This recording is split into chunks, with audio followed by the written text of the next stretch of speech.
best part, I think, is the part that I didn't expect. So, the low-hanging fruit answer would be the best part is just knowing that I'm feeling a need for such an amazing community that I know will really deserve it. But the less obvious answer and the thing that surprised me was how much I was going to enjoy working with all of our specialists and our partners, my two founders, our marketing team, and our app development.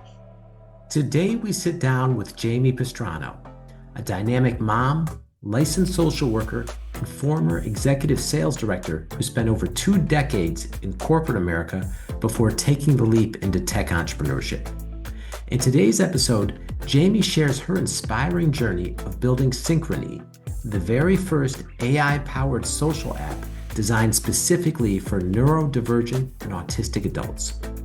We dive into the challenges this community faces with mainstream social platforms, the heart behind Synchrony's innovative features like AI social coaching, and the power of building inclusive, interest-based communities. If you want to hear how passion, grit, and bold vision are coming together to solve loneliness and redefine social connections, you won't want to miss this episode.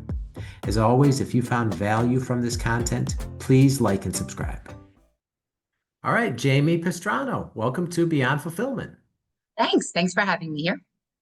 Absolutely. It is my first podcast, so I'm feeling super excited today. Oh, wow. We are honored and happy to have you.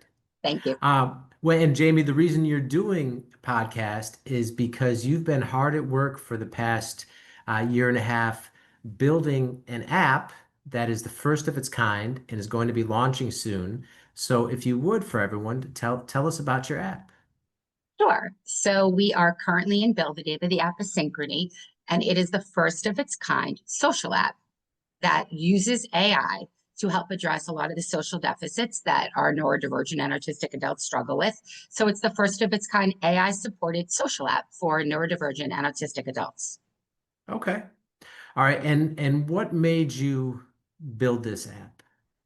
So, I think with most things, it comes from kind of seeing a problem and not being able to find a solution and getting frustrated and just saying, you know what, I'm going to take this on myself. So I'm a mom of 2 kids, 2 amazing kids. Actually, one soon to be an adult, but my son, Jesse, was diagnosed with autism at the age of 3. And as he got older, I stopped being able to find solutions for some of the emerging problems. When he was younger, it was really easy to find therapists for digestion issues, for fine motor issues, for almost any issue I could find a solution. But as he graduated high school, I really started to think about his adult social life and think about how he would find his people and how he would form community and what that would look like. And it really was terrifying because I couldn't really find any sustainable resources that provided him and a million others like him with an opportunity to really find friends, to find people like-minded, to really support them. I mean, there's a million apps out there, which I won't name, but they're fast-paced, they're transactional, they're intended to have you on and off the app pretty quickly. And there was nothing that would really encourage long-term community building, foster belonging. And so I just decided to try to tackle it myself initially. Brought on 2 partners, hired app developers and app designers and marketing, and we've been at it for about 1.5 years. It's really exciting to see. Okay. All right. And we're going to dive into that startup journey.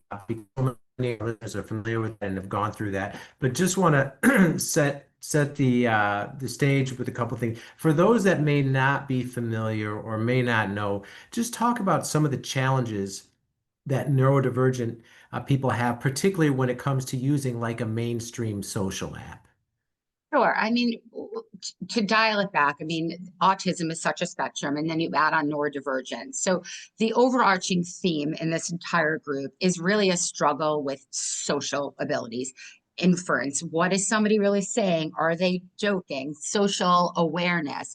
And a lot of times significant social anxiety. So I can just tell you, even with my son, he will ask me probably 10 times a day how to communicate something. He'll ask me to help him write a text for a friend because he struggles with social norms. When's the right time to ask for plans? How do I ask for plans? What does that look like?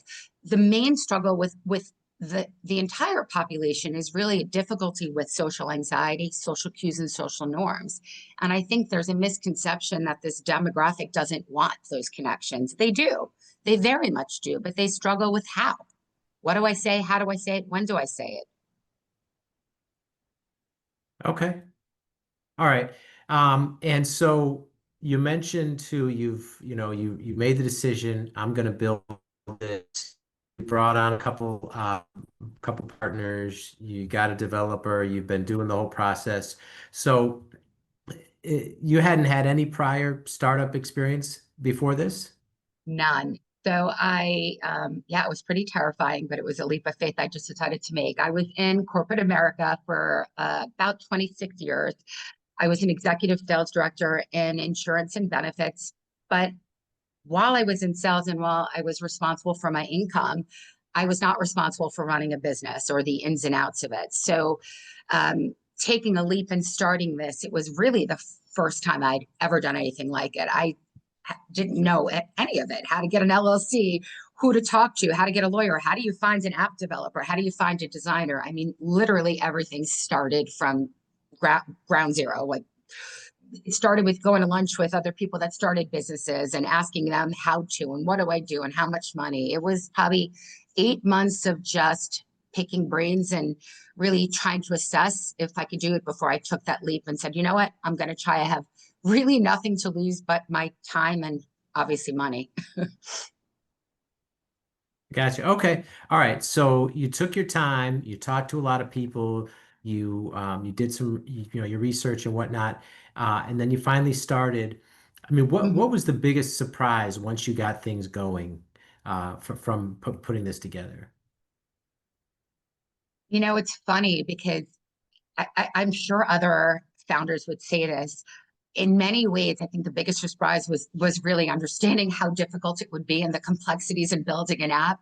I think there's there, there I think that one of the recipes to success is probably a little bit of ignorance or putting blinders on and just knowing that you care more about the do and the finished product than all the intricacies involved. So I would say the biggest surprise was realizing how complicated it was. Things like getting permission just to even put an app in the app store is a whole process in and of itself. If I knew then what I know now, I might have paused. And I think that's probably a really important thing to think about. Sometimes all that extra noise and all those extra obstacles get in the way of really just saying, you know what, I'm committed.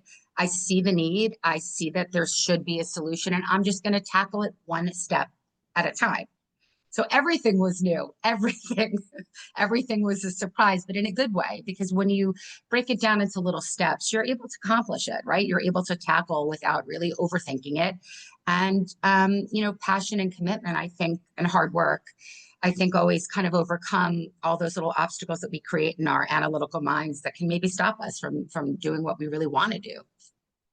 Yeah, that's such a good point too. And because so often, right, if you overthink it or you spend too much time or you don't take action quick enough, your mind can convince you just not to do it because, like you said, if you would have Right, known all that, you might not have done it. right.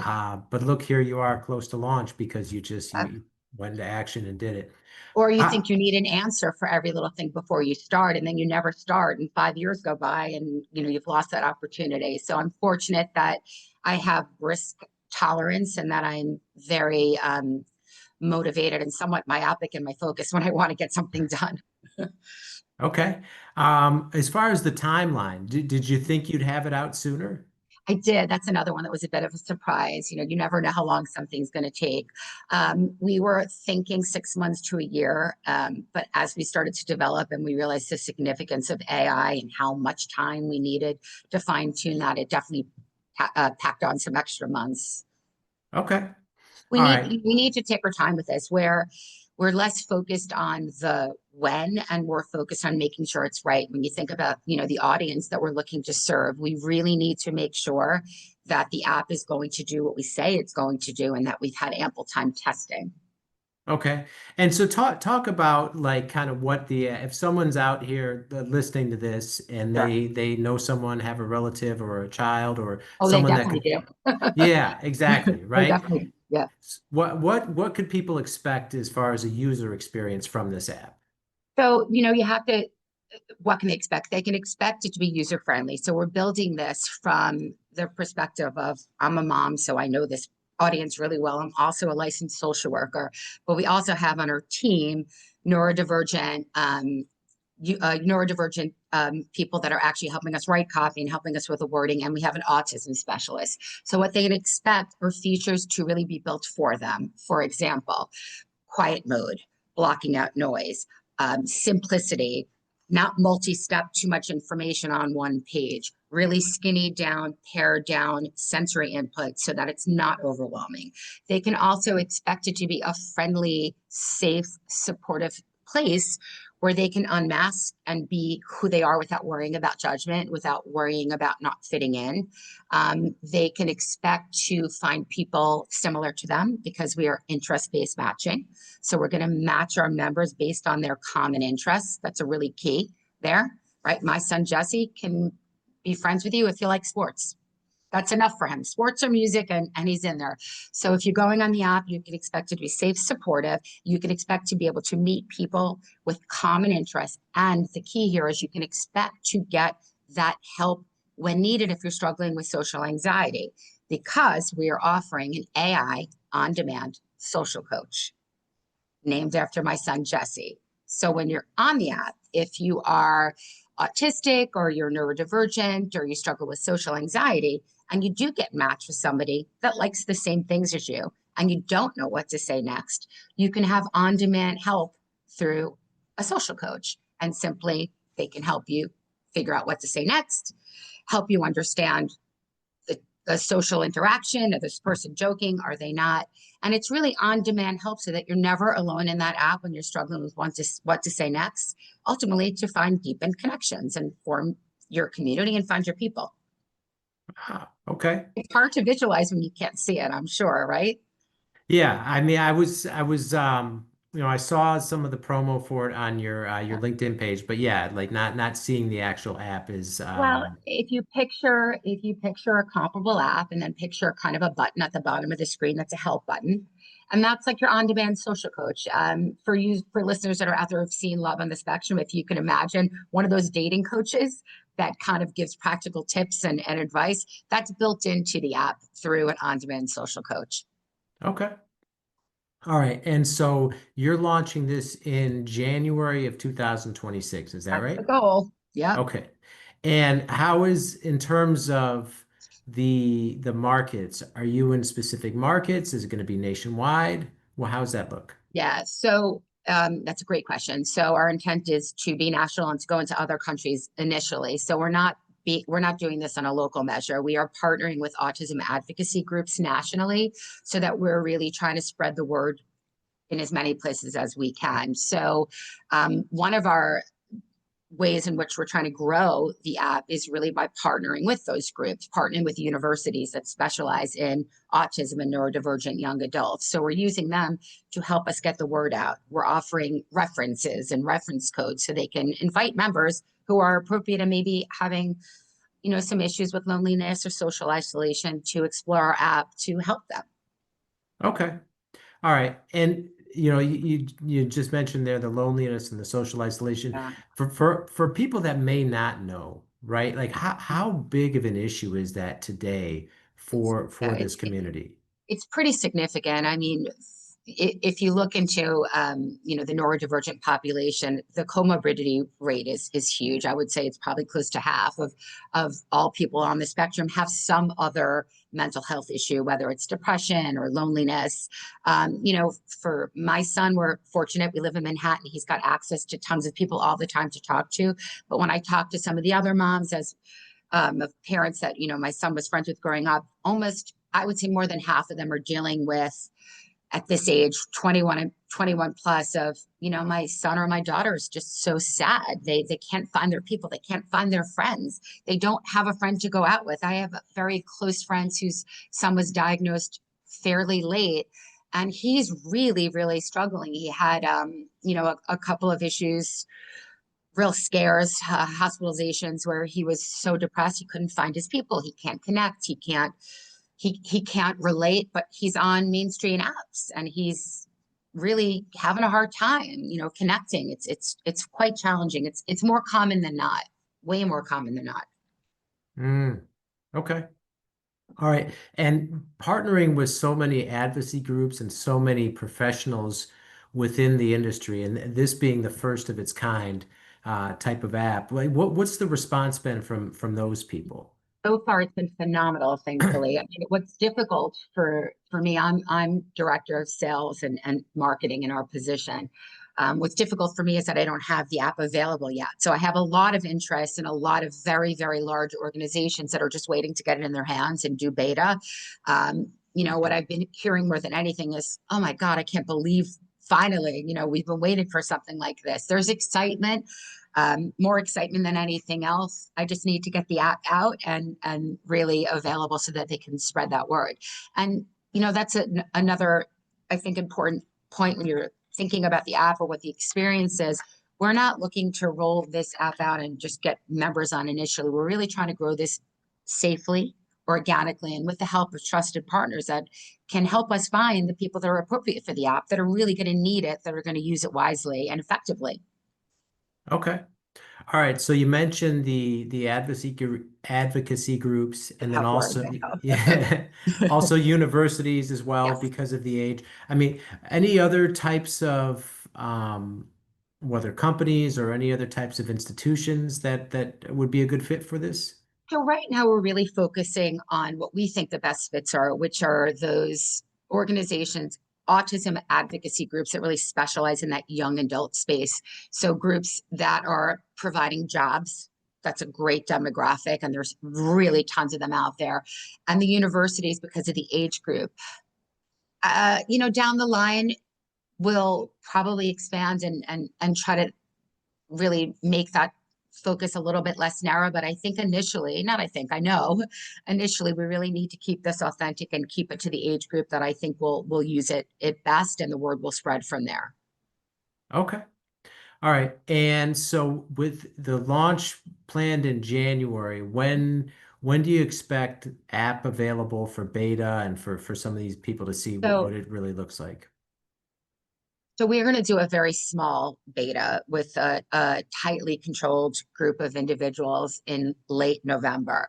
The earliest that any audience member would be able to really get their hands on the app would be late January at this point. But what we really want is people to join our waiting list and to show interest so that we can offer, when we launch, promos and get the word out. So on our website, joinsynchrony.com, there's a waiting list, and there's people that are showed interest. So if it's a parent listening or a therapist in the area, that's another area, obviously, that we're partnering with therapists, ABA therapists, physical therapists, things like that. If there's anybody that's listening, we would want you to encourage to join the waiting list, because we would love to invite you to be a partner on our portal so that we can refer out and get the word out to as many people as possible. But Okay. it won't be sooner for the audience than January. We really need to keep it tightly controlled before we release. Okay. All right. And Jamie, throughout this whole process, right, you're very close to getting it out there, and it's been a long road, and clearly you've a lot of passion around this. What's been the best part of this whole journey for you? Uh, you know, Interestingly enough, I think the best part, I think, is the part that I didn't expect. So, the low-hanging fruit answer would be the best part is just knowing that I'm feeling a need for such an amazing community that I know will really deserve it. But the less obvious answer, and the thing that surprised me, was how much I was going to enjoy working with all of our specialists and our partners, my two founders, our marketing team, and our app development. If your business is an e-commerce brand, this message is for you. Logistics can make or break you. If you're tired of being just a number to those big box 3PLs, you need to check out our team at Easy DC 3PL. We're a different kind of partner, built specifically for growing brands that ship between 1,000 and 10,000 orders per month. We offer warehousing, fulfillment, and transportation with a focus on personalized service and flexibility. Our Central Kentucky location gives you nationwide reach, turning logistics into a competitive advantage. So if you're ready to partner with a 3PL that actually gets your brand, Visit easydc3pl.com. In each area, it's been amazing because on our app development team, there was somebody whose wife is neurodivergent and autistic and was so excited and was sharing this passion and helping him kind of do app designs with her neurodivergent mind. And one of our marketing team is another mom who has a son who's 16 who has autism, and seeing that excitement internally, I didn't anticipate that. I didn't expect that personal touch and having so many people rooting for us. It's been amazing. You know, you think when you start a business, your partners, your marketing team, your app team are going to just be straight business, but it's been like a family, and they're all so vested in our success. It's pretty amazing. You know, actually on the app design side, it was really sweet when we decided to name the social coach AI Jesse after my son. His wife was going around, you know, every weekend saying, I don't know how to do this. I need a Jesse. Where's Jesse? You know, so that part was such a really unexpected, just pure joy to see people rooting for you like that. Who expects that? I certainly didn't. Wow, amazing. Okay. And so joinsynchrony.com is where they can go to the waiting list. Okay. Yes. And to hear more about our story and, you know, read, we have some really relevant blogs on there, content related for anybody that's neurodivergent, just, you know, to get a feel for kind of how involved we are in the community and how vested. Okay. And Jamie, if people want to reach out to you, whether to learn more about what you're doing, potentially partner up or some other type of collaboration, what's the best way that people can reach out to you? LinkedIn. So it's again, join Synchrony. We're posting quite frequently. We're also on Instagram, but for me personally, LinkedIn would be the best way. It's join Synchrony, managing that account. We're posting quite often. We'd love to talk to anybody that's interested in being a referring partner or anybody that's just interested for a loved one. Okay. And we'll link all that in the show notes for everyone. Great. All right. Well, Jamie, thank you so much for taking the time to be here, sharing all this valuable wisdom from your journey with our audience, and excited to see your progress. And we're certainly rooting for you as well as you get closer to launch. Thank you. I love that. Appreciate it. Okay. Thank you so much. All right. Thank you. Have a good one. And you too.